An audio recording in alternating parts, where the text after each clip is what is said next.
Bismillahirrahmanirrahim. Assalamualaikum warahmatullahi wabarakatuh. Saya Muhammad Noiman bin Aruna pada hari ini akan menerangkan tentang implementasi kewangan sosial Islam di pertubuhan bukan kerajaan iaitu NGO. Pertama sekali mengenai kewangan sosial. Kewangan sosial ini merupakan cara pengurusan modal dengan menghubungkan antara pelabur dan pengusaha di mana keduanya berminat untuk meraih keuntungan dan menjadikan persekitaran sosial yang positif. Sosial kewangan Islam pula dia sama je macam sosial kewangan sosial, tapi tujuan utamanya adalah untuk membasmi kemiskinan. Dan di dalam kewangan sosial Islam ini terdapat tiga instrumen penting, iaitu yang pertama instrumen kedermawanan, dan di mana di bawahnya terdapat zakat dan juga sedekah. Bila kita tahu bila kita berzakat atau kita bersedekah, kita ni merupakan seorang yang dermawan. Kemudian instrumen kerjasama. Dalam instrumen kerjasama ini terdapat kontrak qard dan juga kafalah. Kita tahu qard ni memberi hutang dan juga kafalah menjamin. Maksudnya ada konsep kerjasama di situ. Kita menjamin, kita membantu orang lain. Kemudian kewangan Islam moden. Di dalam kewangan sosial seiringan dengan perkembangan zaman sekarang ini, kewangan sosial Islam juga berkembang mengikut dengan kemajuan sekitar, dan juga terdapat di dalamnya seperti sukuk dan juga takaful yang Islamik yang secara ringkasnya daripada bond dan juga insurans. Seterusnya adalah salah satu pertubuhan bukan kerajaan yang mengamalkan konsep kewangan sosial Islam ini yang adalah Mesir Malaysia. Ringkasnya, Mesir Malaysia ini ianya ditubuhkan pada tahun 1999 dan diasaskan oleh Dr. Jemilah Mahmud. Mesir Malaysia ini iaitu Malaysia Medical Relief Society ataupun Persatuan Bantuan Perubatan Malaysia ini merupakan sebuah pertubuhan bukan kerajaan yang menjadi badan sukarelawan antarabangsa. Mesir Malaysia ini mempunyai objektif pertubuhannya, iaitu antara objektifnya adalah memberi bantuan kemanusiaan kepada mangsa-mangsa banjir ataupun mangsa-mangsa bencana. Kemudian memberi bantuan rawatan kepada mangsa bencana tanpa memilih kaum ataupun warna kulit. Kemudian yang ketiga adalah memberi bantuan tenaga kepada mangsa-mangsa bencana yang terlibat, dan juga objektifnya adalah untuk mewujudkan masyarakat yang saling bantu-membantu di samping memupuk sikap perpaduan dalam kerjasama membantu mangsa bencana ini. Kemudian adalah sejarah ringkas mengenai Mesir Malaysia ialah pada tahun 1999 berlakunya konflik di Kosovo. Kemudian Dr. Jemilah ni dia nak pergilah dekat Kosovo tu, tapi tak ada satu NGO pun yang nak terima Dr. Jemilah ini sebagai sukarelawan di bawah mereka. Kemudian Dr. Jemilah ini bersama rakan-rakan beliau pun menubuhkan Mesir Malaysia dan daftarkan di bawah Akta Pertubuhan 1966. Kemudian pada tahun seterusnya, pada tahun 2000, Mesir Malaysia ini mereka menyediakan bantuan perubatan kepada mangsa-mangsa konflik yang berlaku di Maluku, Indonesia. Kemudian pada tahun 2001, bantuan keperluan perubatan kepada mangsa-mangsa yang terselamat daripada gempa bumi yang berlaku di Gujarat, India. Pada tahun berikutnya, tahun 2002, Mesir Malaysia menjalankan satu-satunya pusat perubatan yang berada di Spin Bodak, iaitu wilayah terpencil yang berada di Afghanistan.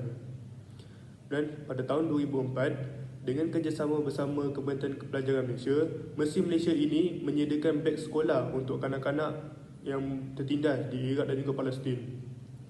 Kemudian pada tahun seterusnya, pada tahun 2005, mereka sibuk dengan aktiviti yang melibatkan dengan tsunami. Tapi aktiviti mereka ini terutamanya berlaku di Sumatera Barat. Jadi bantuan yang ada dalam ni, mereka membantu dari segi kewangan, beg mayat dan juga pakaian. Tapi pada tahun 2005 ini mereka telah menetapkan tak boleh derma barang-barang yang tak diperlukan, sebab kita tak boleh menganggap Mesir Malaysia ini sebagai tempat pembuangan sampah. Kemudian pada tahun 2011, Mesir Malaysia ini telah pun membantu mangsa gempa bumi yang berlaku di Tohoku, Jepun. Tapi banyak lagi sebenarnya start tahun tu, dalam setahun tu banyak sebenarnya aktiviti-aktiviti mereka, tapi saya hanya menerangkan beberapa saja yang terdapat di dalam sejarah mereka. Seterusnya adalah kewangan sosial yang berada di dalam Messi Malaysia ini. Yang pertama adalah zakat. Dr. Muhammad Bakar dilantik sebagai panel syariat di Messi Malaysia. Kemudian Messi Malaysia ini juga dilantik sebagai pengurus dan juga pengagih zakat oleh 3 organisasi, iaitu Lembaga Zakat Negeri Kedah, Majlis Agama Islam Perlis dan juga Majlis Agama Islam Kelantan. Dan semua zakat ini disalurkan kepada mereka yang memerlukan. Yang kedua pula adalah sedekah. Di Messi Malaysia, mereka menggunakan konsep RM1 sehari, di mana kita boleh bersedekah atau memberi sumbangan dengan cara RM30 sebulan ataupun RM360 setahun. Dan juga setiap sumbangan yang kita salurkan itu boleh mendapat pengurangan cukai, dan juga dengan syarat resit dan juga penyata semuanya perlu disimpan. Yang ketiga adalah crowdfunding. Crowdfunding di Messi Malaysia ini merupakan kerjasama antara Messi Malaysia dengan Maybank dengan menggunakan platform Maybank Heart. Crowdfunding ini diberi nama sebagai Messi Malaysia COVID-19 Fund. Dan juga crowdfunding ini berjaya untuk menyalurkan sebanyak RM4 juta untuk membeli barangan perubatan semasa berlakunya pandemik ini. Yang keempat adalah klinik QFFD. QFFD ini adalah Qatar Fund for Development. Dan juga klinik ini banyak sebenarnya, tapi di Kajang dan juga di Ampang ini merupakan di bawah pengurusan Messi Malaysia. Apa yang ada di klinik ini, mereka memberikan khidmat memberi vaksin, kaunseling dan juga pendidikan kepada orang awam, dan juga pelarian juga boleh datang ke klinik ini. Kemudian impak atau kesan Messi Malaysia ini kepada yang ada dua, iaitu masyarakat dan juga negara. Yang pertama, impak Messi Malaysia ini kepada masyarakat. Ianya dapat memupuk nilai kemanusiaan, iaitu di mana dengan saling bantu-membantu ini, mereka yang memerlukan tanpa mengekau dan juga warna kulit ini dapat memberi nilai kemanusiaan kepada masyarakat. Kemudian nilai kesedaran. Ianya memberi nilai kesedaran kepada orang ramai yang bahawa setiap bantuan yang mereka salurkan ini dapat membantu meringankan beban mangsa-mangsa yang terlibat dengan bencana ini. Kemudian kesan ataupun impak yang terdapat kepada negara ini ialah negara kita sendiri. Messi Malaysia ini menjadikan nama negara Malaysia ini terkenal di dunia dengan kebaikan sukarelawan daripada Malaysia yang membantu negara-negara yang terkesan ini. Kemudian saya akan menerangkan tentang ke mana dana-dana yang disalurkan oleh orang ramai ini digunakan di mana. Yang pertama adalah untuk perubatan dan juga kesihatan, iaitu keseluruhannya adalah sebanyak 63% daripada dana ini digunakan untuk perubatan dan juga kesihatan.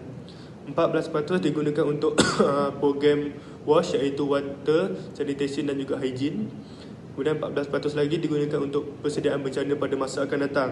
Mereka dah kumpul siap-siap lagi untuk masa akan datang, apabila berlaku bencana, mereka boleh gunakan dana ini. Kemudian adalah 7% untuk bantuan makanan dan 1% untuk bantuan tempat berlindung ataupun shelter ini. Akhir sekali adalah kesimpulan. Dapat disimpulkan bahawa kewangan sosial ini memberi banyak kebaikan kepada masyarakat dan juga seiring memupuk sikap bantu-membantu antara masyarakat lah. Selain itu, dapat juga dikaitkan bahawa Messi Malaysia ini dan juga kewangan sosial itu berkait antara satu sama lain, di mana dana-dana ini dalam Messi Malaysia ni lah, dana-dana Messi Malaysia ini dikutip daripada orang ramai untuk diagihkan kepada mereka yang memerlukan.